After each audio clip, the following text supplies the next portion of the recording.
ngobrol ya Pak ya? Ya. Ngobrol, sebenarnya ngobrol panjang. Kita ini bukan pertemuan pertama. Kita sering diskusi, sering ngobrol bertahun-tahun ke belakang. Jadi sama Pak Amin ini bukan karena urusan pilkada aja, udah panjang. Cuman kali ini ngobrolnya di kantor DPD PDI Perjuangan Jakarta, lengkap nih. Belakang kita ada Bang Masinton, Bang Putra, Pak Pras, mana Pak Pras tadi? Pak Pras di jalan. Jadi hal-hal yang menyangkut pilkada tentu kita obrolkan.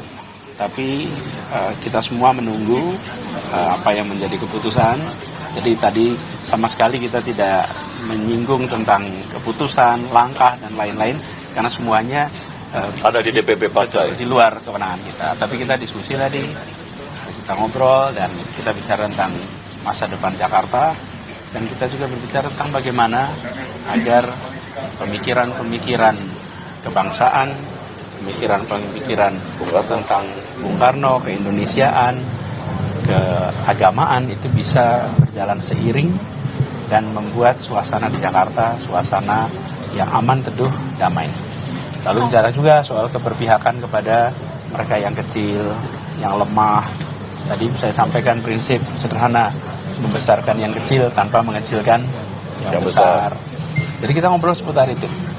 Pak Anies kalau ditawarkan masuk ke PDIP siap nggak Pak Anies? Pokoknya sekarang ini kita tunggu dulu sampai semua keputusan dibuat, dari situ kita tentukan langkah ke depannya apa. Jadi sekarang itu. Lalu saya ingin juga sampaikan mumpung kesempatan ini, kita menyaksikan beberapa hari terakhir di mana kehidupan kebangsaan kita, kehidupan kenegaraan kita mengalami ujian. Dan dalam situasi ujian seperti itu, kita menyaksikan siapa yang konsisten. Dan saya menyampaikan apresiasi kepada PDI Perjuangan yang konsisten di dalam mengawal konstitusi kita. Konsistensi ini adalah sesuatu yang harus kita hormati dan kita hargai, karena penjaga konstitusi adalah penjaga negara.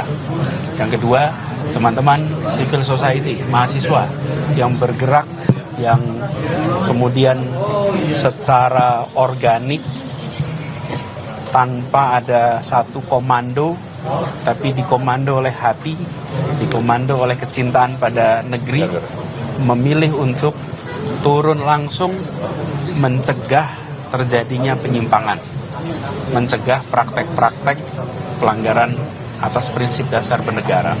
Dan sikap civil society, sikap mahasiswa, bahkan ada anak-anak STM juga, anak SMA yang ikut datang ke jalan, itu menunjukkan kita masih punya stok pejuang yang banyak. Di sisi lain, saya ingin sampaikan apresiasi kepada pimpinan Dewan yang kemudian merespon dan menghentikan proses penyusunan undang-undang yang cepat itu. Sikap pimpinan Dewan ini saya sampaikan apresiasi, merespon atas masyarakat, merespon atas civil society. Dan berikutnya kita harus kawal. Kita pastikan kawal sama-sama bahwa konstitusi kita yang sudah diamanatkan dan apa yang diamanatkan oleh MK itu dijaga sampai tuntas. Gitu. Pak Anies sudah ada channel kuning Bu Mega belum? Kita mengalir saja nanti pada waktunya. Seperti pertemuan hari ini kan juga Tidak direncanakan. spontan, relax, santai. Nanti kita kabari kalau ada pertemuan-pertemuan. Pak Bu Mega kan bilang kalau Pak Anies mau didukung, Pak Anies mau atau enggak nurut sama Bu Mega gitu Pak. Nah Pak Anies melihat itu seperti apa Pak? Ya, jadi kita semua menyadari bahwa beliau merujuk kepada amanat konstitusi, cita-cita bernegara, cita-cita untuk mewujudkan Indonesia yang bersatu, yang beragam tapi bersama, dan itulah yang kemudian kita jadikan rujukan sama-sama. Oke, cukup? Cukup ya? Mantap. Menjadi kader PDIP bagaimana Pak? Oh, dia harus tetap menjadi kader PDIP. Ini masih jalan, prosesnya masih jalan. Bagaimana Pak? Tidak menutup kemungkinan Pak. Awal dari PDIP untuk kemudian mungkin saya mengusung Apa gimana? ini langkah awal dari PDIP untuk mengusung Anies atau bagaimana? Tadi kan sudah jawab. Penekanan lagi Pak. Insya Allah.